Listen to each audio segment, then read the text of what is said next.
So, and for those of you who are not familiar with her library, there were over 900 books originally.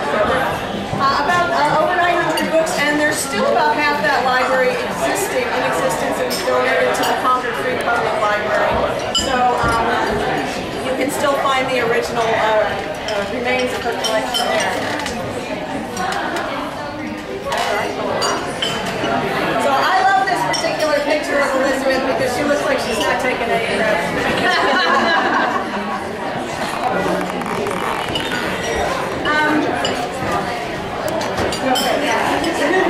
So most of the people that were big in the movement were all in favor of what she was doing.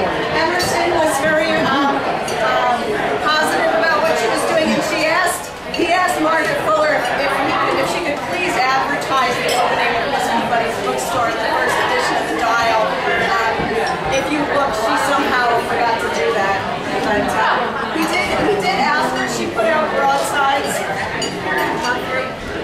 This particular broadside advertising her shop and libraries in the Massachusetts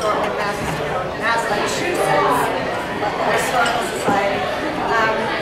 And this is an image of one of the remaining books from her library that's now in the possession of the Concord Library. And you can see it's got the stamp of the Farr Library that marks it as one of the older. So amongst the early supporters of her bookstore were with whom she was very close.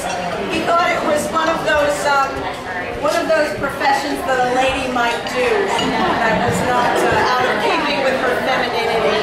And he was a big supporter of her publishing as well, and ultimately would give her stuff of his own to publish.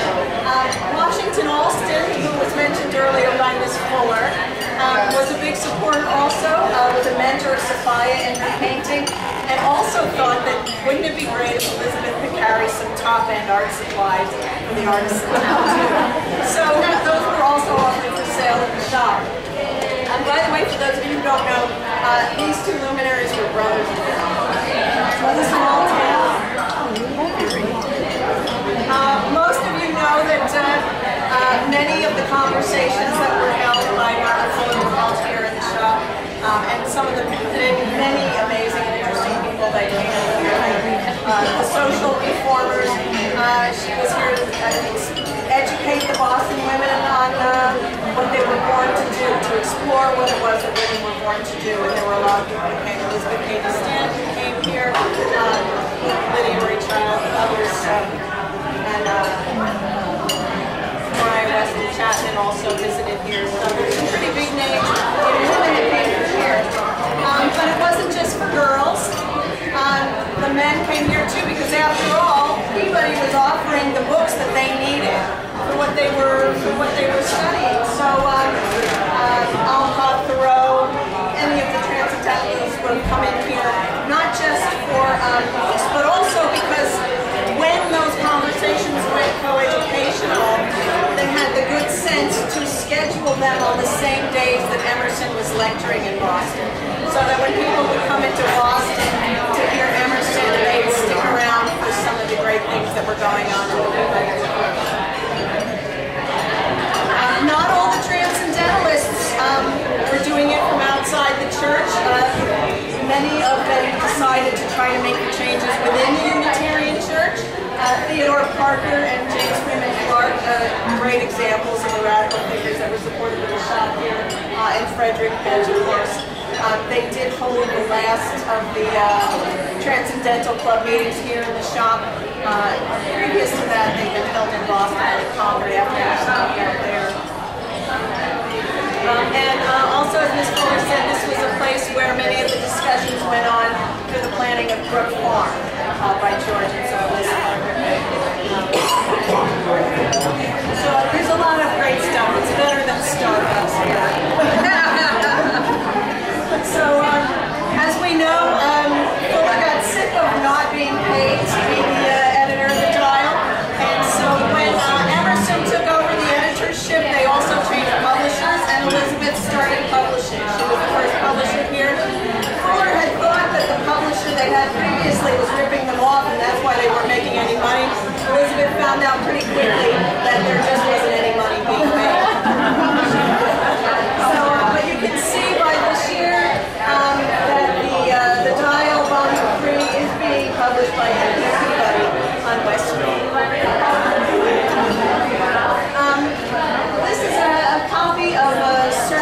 that William Ellery Channing gave, coming out publicly talking about abolition for the first time. And he was so hopeful that Elizabeth's shop was, or publishing venture was going to take off that he gave her this pamphlet to publish in hopes that it would get her started. This is typical of Peabody. She was giving them away so quickly that she never made a nickel on what could have been a gold mine for her business. At any rate, it looks good on paper after everybody's gone and the bills are all paid. She did undertake a journal of her own in 1849. She decided she was going to publish a journal called Aesthetic Papers. She only had one edition out. She was not a businesswoman, but she had some great ideas. If you look at the list of people that appeared in her first and last edition of Aesthetic Papers, it's unbelievable. She's got Ralph Waldo Emerson publishing War. She's got Nathaniel Hawthorne publishing Main Street. She's got a young guy named Henry David Thoreau printing something called Resistance to Civil Government, which will ultimately be called Civil Disobedience. So if you're familiar with the names of the Transcendentalists, Ward, Dwight, Godwin, Reed, they're all in the one and only edition. It's an unbelievable treasure trove. And if the business savvy had been with her, she could have made a real run to this magazine, but it wasn't her talents lie. So to get away from the Transcendentalists, think of yourself in one of the great 19th century wedding chapels here. This was a good place for Elizabeth to marry off her sisters, amidst some scandal, as we might imagine. Sophia in 1842 married Nathaniel Hawthorne in this building. The marriage was performed by James Freeman Clark, one of the Unitarian ministers who was a Transcendentalist. He had never met Hawthorne before. This is one of my favorite stories. You know, Hawthorne, I'm sure most of you know that he was really the Brad Pitt of his day. And when James Freeman Clark meets him on the day of the ceremony, he's almost tongue-tied, and he tells one of the family later on that he was so struck by Mr. Hawthorne's good looks he could hardly perform the ceremony.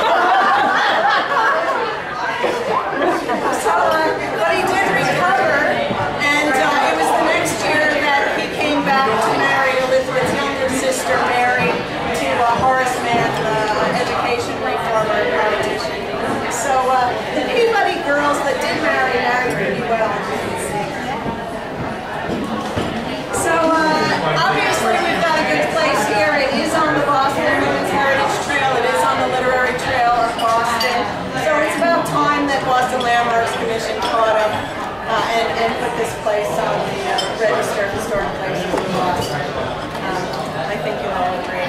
So we're keeping our fingers crossed, and we'll let you know when that comes through. You should have gotten in your packets a little bookmark, and it's got my email information on the back. So if you're interested in being on the newsletter that will tell you when we get it, drop me an email and I will let you know how the process is going.